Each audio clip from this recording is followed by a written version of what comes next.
Hi and hello to all the Zeme YouTubers na may video ga nang nego YouTube channels ka nang nego banner di ko ma upload ti rami magzana banner di ko ma editing ti rami hefta kai ka tela ai gulay nang ni editing ti ra hangara lam ga nang nego Play Store ga na Canva apps be lu do wile free ga na lu do wile magzana nang ni na comfort ti be ko do be apps ram lu do wile be rang to wile suppose ga nang ni ko channel started chum apso ga nang ni le azi chi ga lo azi na to compel me le magzana gu channel dina Zeme Technicals le nang ni na gito lu subscribe to mak sabam jai nun ya subscribe to ga lo se ve kem ga di le suppose ga na ko I gu phone screen me gi play phone screen man nang ni gu phone me gi lo nang ni Canva apps dong mo te pelu sai su ye suppose na ko gu phone screen me gi play phone screen me gi lu play gi lu ge Canva apps se ga nang ni gu te jana nang ni gi na gu ka chi design na Gmail na mak jai na nang ni gu Facebook account na login te ra pe le suppose na nang ni na comfort te bi na login te lu lo login te lu sang ga ko I Canva apps ke gu sang sing ne design na pe pre ge search gu icon pe se la le nang ni search te do bi le suppose ga YouTube channel arc se bi le search te do bi le mak jai na ba kang me pi ke design na ko I le pe se la le YouTube channel arc se be suppose ga nang ni na comfort te be nang ni na select bi le frame ram se ra ga la le frame ram ge example sai su ja in ko first pe ge nang ni no di go ma te la ram mi hefta ke te la ga di le suppose na ko I first pe ge select le lu sang ge ko lui le nang ni ko lui pe gap lui ne dong mo te gap lu ja nang ni go banner hang te lung do wi le kan stu sei na edit te lang ai le editing le ja te do wi le suppose na editing te lang ma bra sui ja in ko editing te le suppose na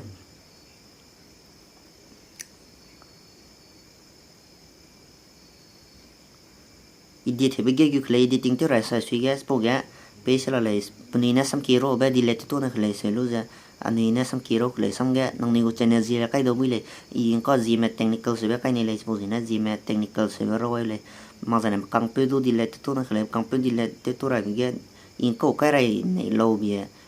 youtube.com he ba kai le youtube.com he ba type te le example te le ko lai no nang ni na tu chi chi be nang ni na tu ne ne be te do wi le he ba rang to le ma zana ya ma lo ki me du se na sam ki ro se la le suppose na in ko kai ra mi be ko example te ja thank you ba kai le nang ni na ro ne ne me sam ki ro do wi le in ko suppose ni thank you ro se la le suppose sang ge do de le do lu sang ge sei ra ni za sei na tin die ra le kang ma sak ke na le kang ma sak ke lu tin die le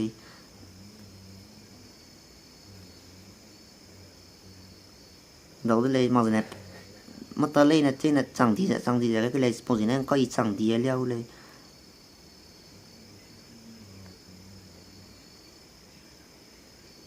perfect lên mà này thank you hơi tôi trên là sắc kiến nó lên chẳng thì cái này trên là sắc kiến luôn ra chẳng thì cái này có perfect lên perfect ngon luôn cái perfect le spop loga nang ni na kai ne be nang ni plus button he be pe le plus ke gete zaina nang ni na search te do bi le nang ni na search te lu ai pe jana nang ni go photo kai ne kai do wi le ma na text ke more ge nang ni na be ja kai ne bi le suppose na example te le sai su ja in ko example te le ku le suppose na ko I ai ge mo kai le rose mi go ma kai ni le suppose na rose mi go ma ni go sing go mi be pu na I for example ge example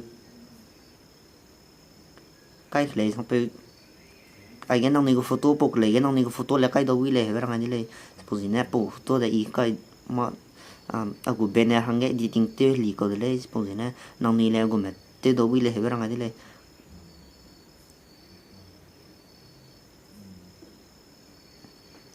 à của bên này hàng cái lấy pe lùi lấy có suppose nè có nông này đi của mẹ save tiêu rồi mi bị ai cái back pe dal zena Canva apps se vega guda zena non ni tia pe pregi le download option pe se la le spogan ko I pink and purple blue white ke ve ko edit te pe le spogan ne download ke ka le download te pe lu sanga download te de zena non ni gallery me save te pe tu le save ka lo save ka de zena non ni gallery me te tu le spogan ne ko ga digo me non ni YouTube channels ke banner digo me upload te ra mi heta ka ik te lau de le có agu picture de save tiêu là relay save tiêu lúc sang ngay tỷ lệ cái relay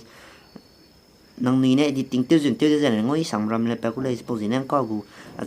maga save tu le gallery ge save tu le suppose na ko full backpack le full back pelu zen nang ni gu channels ke digo me banner ka rami he ta ka ti le suppose na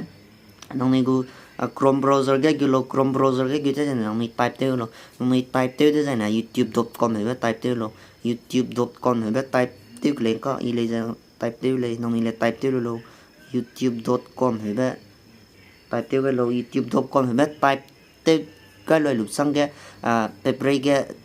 nông này hàng 3 dot page là lấy 3 dot page cái này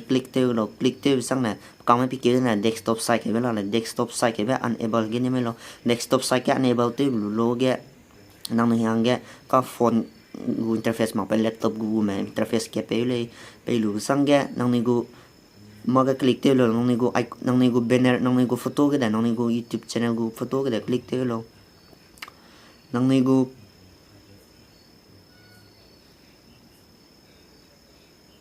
có i photo click te blog nang ni go channels ke click your channels be page la nang ni go banner ke click te lo sang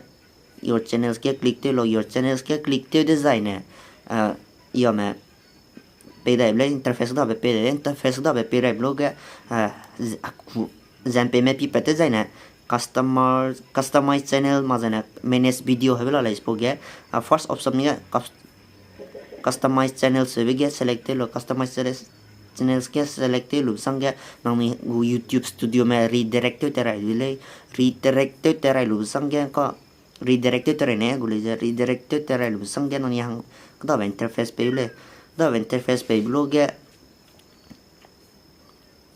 से ना net slow भी ले इसको ये से ना जी भी ले से ना कुछ जगह लो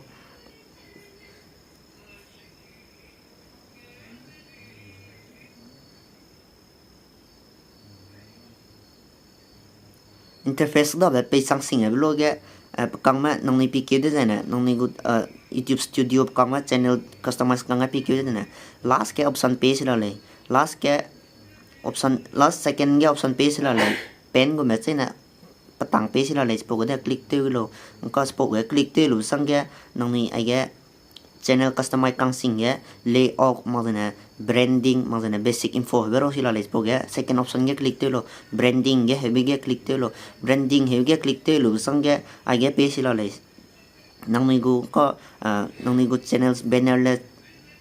le cái đồ với le mà thế nè nang ni go photo ram le cái đồ với le spoke cái jack đó ram le la lấy spoke nè nó có cái tệp về đi mà nang ni go banner cái ram ni ta cái tệp sai suy đấy image banner image về la lấy spoke upload heavy rồi là lấy upload cái rồi upload cái click tiêu blog cái có nung có nang ni Canva cái nè donc notre pelu de selecte do bile pour na inko aida no ko edit pelu septe pu de selecte le pour ge ko nang ni go benna hange de le he ranga de le spon sange nang ni ko dan ne ro lo kang ma dan he ro lo ze ne dan he kai kle dan he kai lu sange ni go me septe ra mi be dan he lo ge pe prime zem pi me pi hang dai ze ne publish he ro lo le rồi xin là lấy spoke publish với cái nông này save click tới lo cái này nông này có banner ra nông này có channels cái upload tới đủ để hay rằng ai để suppose là mai có video để upload để trên năm lấy ra càng cùi để lấy cái sắm sao bị gì cái này nông này hàng kinh save lấy bấm nếu lấy còn nếu nông này hàng lụt tàu bên giải nếu like tới cái lo comment tới cái lo hay rằng ai để lấy vì cái gì mà Zeme tới nó mà là YouTubers mình tu để lấy hay rằng ai để lấy spend time của video cái này đâu đây cái lấy tốt kìa